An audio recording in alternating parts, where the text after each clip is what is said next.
Ipinabilib ni Atasha Mulak ang mga manunood sa kanyang solo song and dance performance sa naganap na The Ultimate Bibarkada Grand Concert.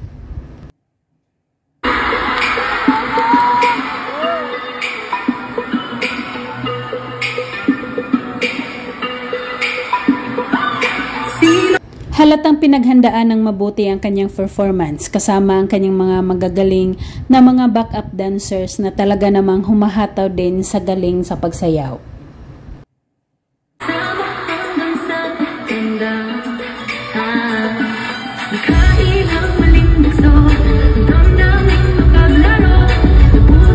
Habang dahan-dahan na bumaba sa hagdan, patuloy pa rin ito sa pagkanta. Super bagay pa kay Atasha Mulak ang kanyang suot na black jacket at blue jeans.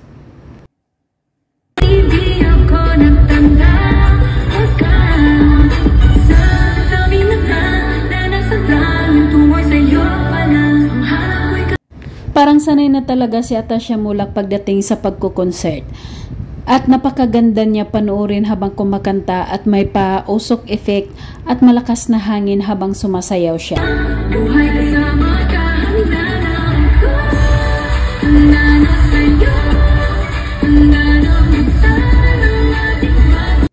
Hanggang sa hinubad na nito ang suot niyang jacket at nakatalikod ito at tumambad ang magandang hubog ng katawan ng dalaga dahil hapit ito sa kanyang katawan ang kanyang suot.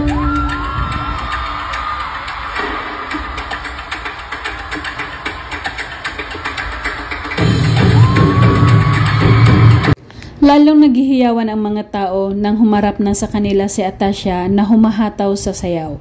Super galing ng dalaga at talaga namang siguradong proud na proud sa kanyang mga magulang.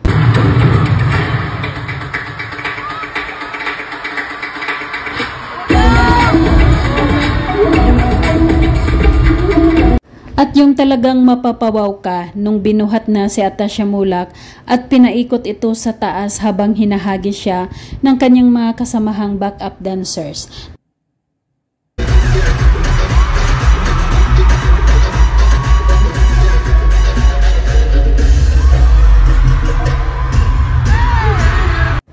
Patuloy pa rin na kumakanta si Atasha habang binubuhat pa rin siya at nakatihaya, sabay pagbaba naglalakad ito sa dulo ng stage para malapitan ang mga audience.